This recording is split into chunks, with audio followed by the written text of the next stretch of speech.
ये कहानी है उस भ्रष्ट व्यवस्था की जिसमें 200 नंबर वाला फेल हो जाता है और महज 2 नंबर पाने वाले को मार्कशीट में सरकारी इंतजाम के चलते 206 नंबर मिल जाते हैं। और नंबर ही नहीं, वो 200 नंबर पाने वालों को पीछे करके नौकरी भी हासिल कर लेता है।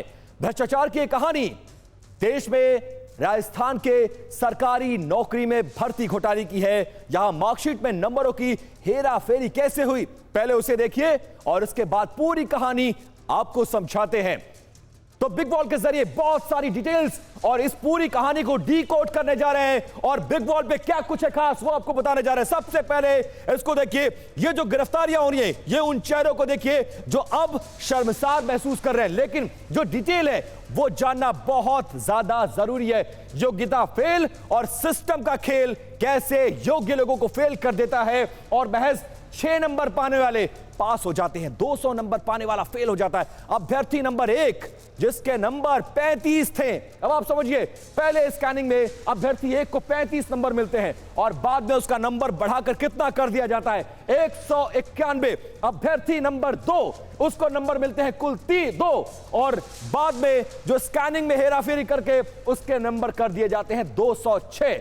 अभ्यर्थी नंबर 3 56 नंबर इसको यहां पर मिलता है, लेकिन बाद में जब फाइनल मार्कशीट आती है तो उसके नंबर हो जाते हैं 208। अभ्यर्थी नंबर 4 जिसको -6 मिलता है, 1 2 3 4 5 नहीं, -6 मिलता है और उसके नंबर फाइनल मार्कशीट में 259। और अभ्यर्थी नंबर 5 यानी उसके नंबर रहते हैं 9, सिर्फ 9 और फाइनल मार्कशीट में उसको नंबर मिलते हैं 259। तो ये खेल होता है और इस तरह से खेल करने की कोशिश की जाती है। अब योग्यता को सिस्टम के जरिए कैसे हराया जाता है वो हम आपको दिखाने जाते हैं और कैसे बेईमानों को जगह दी गई ये भी जानना बहुत ज्यादा महत्वपूर्ण है। अब हम आपको आगे बताएंगे कि सबसे पहले योग्य छात्रों का भविष्य बिगाड़ने वाले किरदारों को जान लीजिए, जिसमें पहला नाम है राजस्थान कर्मचारी चयन बोर्ड के सिस्टम एनालिस्ट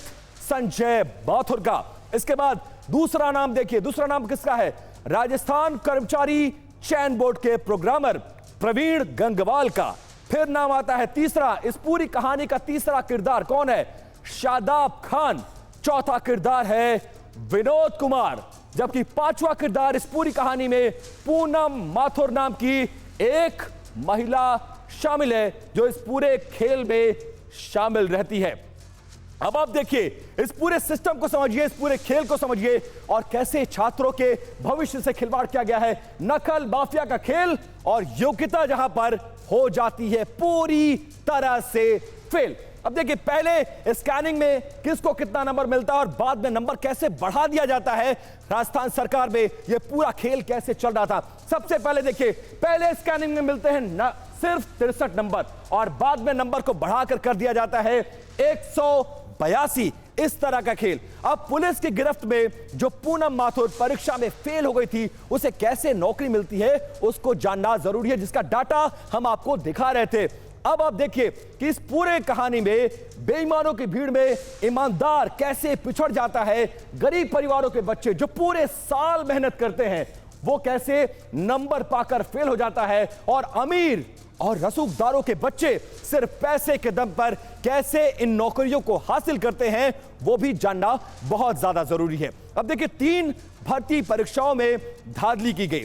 सुपरवाइजर की परीक्षा और वो डिटेल्स हमारे सामने देखिए। सुपरवाइजर सीधी भर्ती परीक्षा 2018 पहली ये भर्ती है जिसमें खेल किया गया। इसके अलावा दूसरी भर्ती कौन सी हुई थी, प्रयोगशाला सहायक भर्ती परीक्षा, यह भी 2018 में इसको कराया गया था। अब तीसरी भर्ती कृषि पर्यवेक्षक भर्ती परीक्षा, यानी 3 परीक्षाएं और तीनों परीक्षाओं में धांधली और उसके बाद इस तरह का खेल। अब देखिए गड़बड़ी कहां होती है वो जानना बहुत जरूरी है। आउटसोर्स फर्म जो राघव लिमिटेड नई दिल्ली के नाम पर दर्ज है वहां से यह पूरी गड़बड़ी होती है।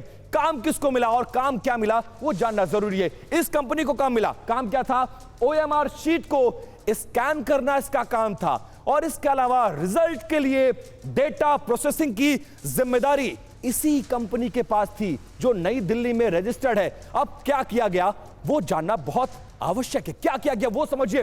पैसे लेकर असली डाटा के साथ छेड़छाड़, जिसका जिक्र हम थोड़ी देर पहले कर रहे थे। 6 नंबर पाने वाला 259 और 200 पाने वाला 6 नंबर। अब क्या किया है वो भी जान लीजिए। स्कैन करने के बाद ओएमआर शीट में बदलाव कर दिया गया। पूरी ओएमआर शीट ही पैसे के दम पर बदल डाली गई और इसका इंपैक्ट क्या हुआ वो भी जानिए आप। देखिए, फेल उम्मीदवारों को, जो उम्मीदवार फेल हो गया था उसको पास कर दिया गया और हेराफेरी से योग्य छात्र फेल हो गया और अयोग्य छात्रों का इन पूरी परीक्षाओं में चयन हुआ।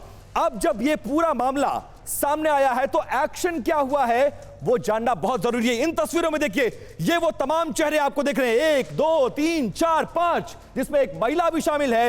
ये 5 चेहरे उस पूरी भर्ती परीक्षा में गड़बड़ी के लिए जिम्मेदार हैं। और अब एक्शन क्या होता है देखिए। अगर यूपी पुलिस इस पूरे मामले में सतर्क ना होती तो सिस्टम में घुसे ये गद्दार पकड़े ही ना जाते। राजस्थान एसओजी के एडीजी विशाल बंसल ने इस पूरे मामले पर क्या कुछ कहा है वो भी सुनिए। ये लोग राजस्थान में जब भर्ती की कार्रवाई हुई और यह स्कैनिंग का प्रोसेस हुआ, उसमें इनके पास में पैसा कलेक्ट हुआ। इस पैसे को लेके ये जब अपने ये फर्म रजिस्टर्ड दिल्ली में है, लेकिन इसका सारा वर्किंग पूरा का पूरा यूपी में है। ये जब वापस यूपी में जा रहे थे, लखनऊ जा रहे थे, वहाँ पे इनको एसटीएफ यूपी द्वारा इनको पकड़ा गया। तो इनके कब्जे से करीब 60 लाख रुपए और कुछ नाम मिले जो कि इस भर्ती के अंदर शामिल थे।